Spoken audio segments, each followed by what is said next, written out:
Welcome, witty op, great mind. My name is Rutger Bregman, and I am a Dutch historian. The shift in our view of human nature has been really striking, especially when we look at the field of psychology.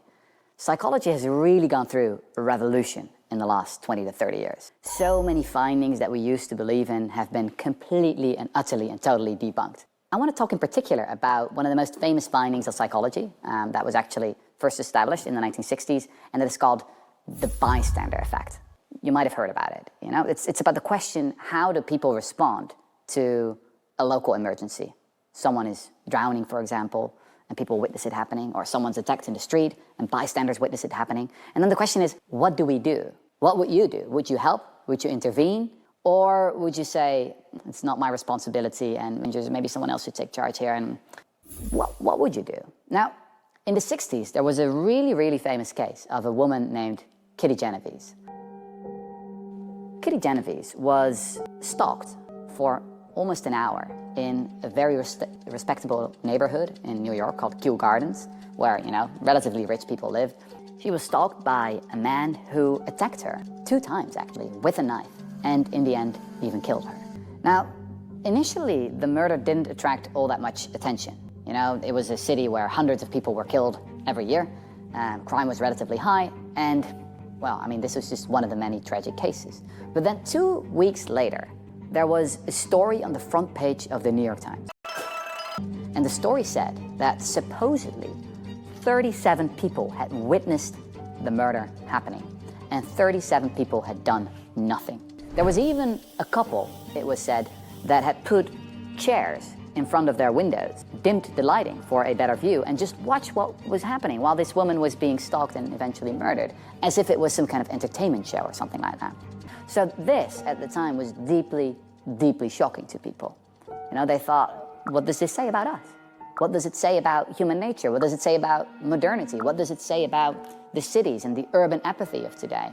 What is wrong with us, people wondered. The story of Kitty Genovese became also very famous because it ignited a series of studies in psychology, a series of studies on what we call the bystander effect. So what would happen usually is that researchers would bring subjects into the lab. Now, the subjects didn't really know that they were in this experiment where an emergency was about to happen. And for example, they would pump smoke under the door or something like that, or someone would pretend to faint, and then they would study how do people react. And what was established in many of these studies is that if there are a lot of people present when they witness a tragedy unfolding, then people don't really respond. So they argue that it's actually better to be attacked, if you have to be attacked at all, obviously, but it's better if only one person witnesses it, because then that person really feels it's my responsibility to intervene. But if 10 people see it or 30 people, then we're like, oh, you know, it's not my responsibility. This phenomenon is called diffusion of responsibility in psychology. Now, recently, there's been a new series of studies led by this psychologist. Her name is Marie Lindegaard, and she's done some really extraordinary work that has completely changed our view of the bystander effect and how it works. So, as I told you, all the old studies, they were laboratory studies where some kind of fake situation, some kind of make-believe situation was created in which subjects were being brought into the lab, and then, you know, someone pretended to faint and blah. But it wasn't real life, right? It was just theater. Now, what Marie Lindegaard realized is that today we live in cities that are full of cameras, right? Cameras are pretty much everywhere. And so potentially we have a lot of evidence about how real people in the real world behave. So she went to Copenhagen, to London, to Cape Town, to Amsterdam, and she convinced, together with her team of researchers, of course, she convinced the authorities to share these videos with her. And so she built up a database of more than 1,000 videos of real incidents, of real people in real life responding to a local emergency. And then you can obviously ask the ultimate question again, because this is, let's be honest, let's be clear here, this is the most powerful evidence you can get, right? This is real people behaving in real life. And so she did the math, she ran the numbers, and she arrived at this single percentage, 90%. In 90% of all cases, people help each other. And I'll put it stronger than that.